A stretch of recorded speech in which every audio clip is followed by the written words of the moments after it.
Hello, there's my audience member. Let me get this set up. Oh.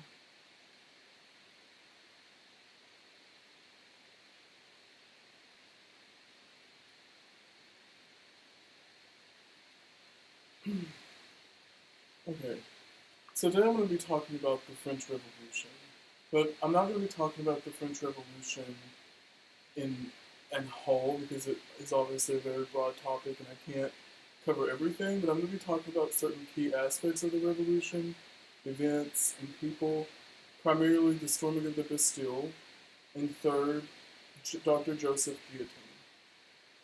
So, at the French Revolution, I think that when most people think of the French Revolution, they think of Marie Antoinette going to the guillotine, which, that's what shows up in pop culture and it's what shows up everywhere.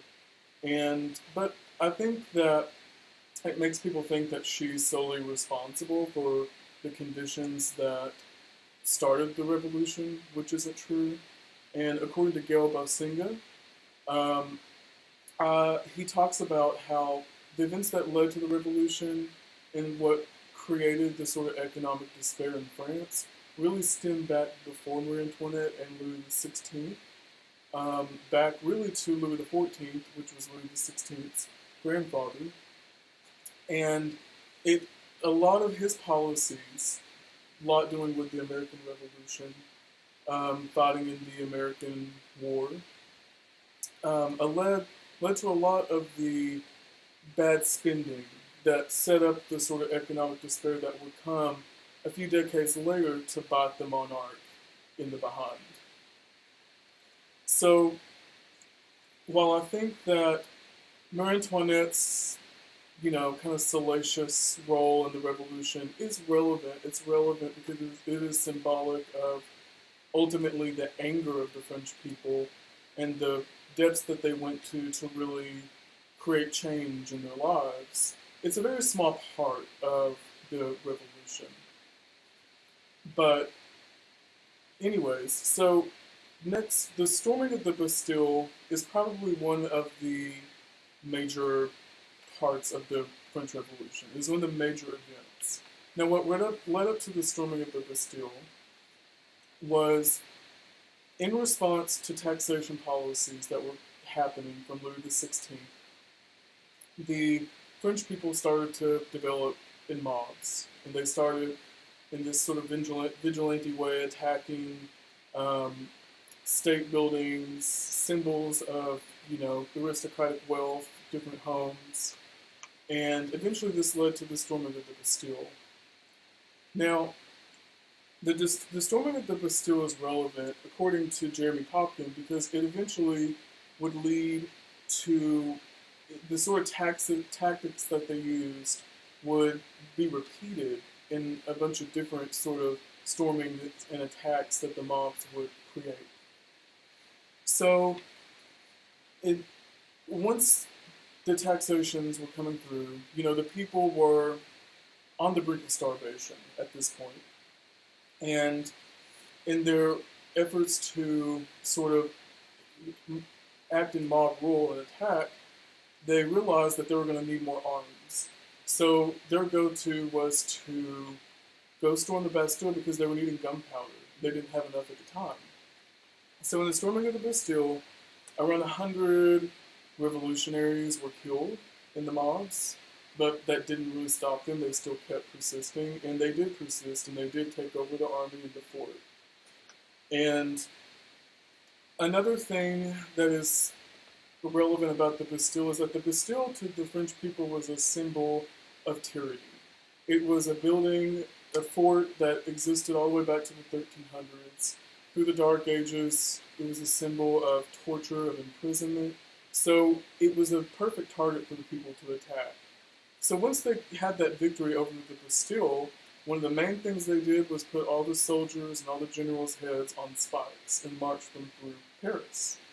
Now, this is relevant because this is the first time that really we start to see that symbolism of putting heads on spikes and marching them around. because that would ultimately be a symbol that is repeated throughout the revolution that began at the Bastille. Is all the people that are against the revolution, their heads get chopped off. Now, one of the key figures of the revolution is a man by the name of Joseph Guillotine. Now, everybody's heard of the word guillotine. Obviously, we know it is the big thing that chops your head off. And according to Adam Sage, the guillotine was supposed to originally mean more than that.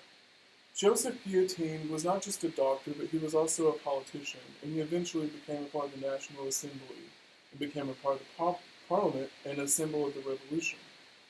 And a part of his contribution was that he wanted there to be a fair and equal way to execute people. Because this whole time, for centuries in the history of France, extrajudicial kind of executions were a normal thing. Everything from dismembering people to really just vicious executions. And so Dr. Joseph Guillotine, saw the guillotine as a perfect way to sort of equalize executions. So that means if you're someone that's an aristocrat or a royal, or if you're someone that's a peasant or in poverty and you're against the revolution, everyone gets the same form of death. And so, when it comes to the guillotine, it symbolizes such a horrible thing, but ironically, it was originally meant to be a symbol of good, of equality, of the revolution. But eventually, and Joseph Guillotine did predict this through historians, he was afraid that the guillotine would kind of get into the hands of the wrong people. So as the revolution progressed, it really started to devolve because the revolution really got what it wanted. At a certain point, the monarch had been stripped, they had no more power, but it still didn't stop the revolution from narrowing down and getting bloodier and getting crazier. And one of the main leaders of the revolution, who was Robespierre, he was very symbolic, significant in the revolution's development. And in 1793, what came about the revolution is what is known historically as the Terror. And what happened was Robespierre and people like him in the assembly really started to amp up with the guillotine the executions. And the criteria for who gets executed the bar kept lowering. So literally anyone could be executed. And I think that they average around like 17,000 people that got executed with the guillotine. But historians also say that it's kind of hard to know, and the number is probably a lot higher. And I just think it's interesting how Dr. Joseph Guillotine was very clear on what the guillotine was meant to be, and was also very aware of what could possibly happen with it. And that is what happened with it. So overall, I think while people want to always make the revolution about Marie Antoinette and the monarch itself, the revolution represents so many different things. And for me, reading the history, I just think mostly about the storming of the Bastille, and I think about Dr. Joseph Guillotine. Because that event and that one person really is what shaped the revolution into becoming as violent as it was, and it also led to its devolvement. And when the revolution has no civility, when the revolution has no organization, it just continues to devolve to the point that it gets taken over by a dictatorship, who we all know, Napoleon. And so, that's the end of my speech. Here's my audience. Okay, where is...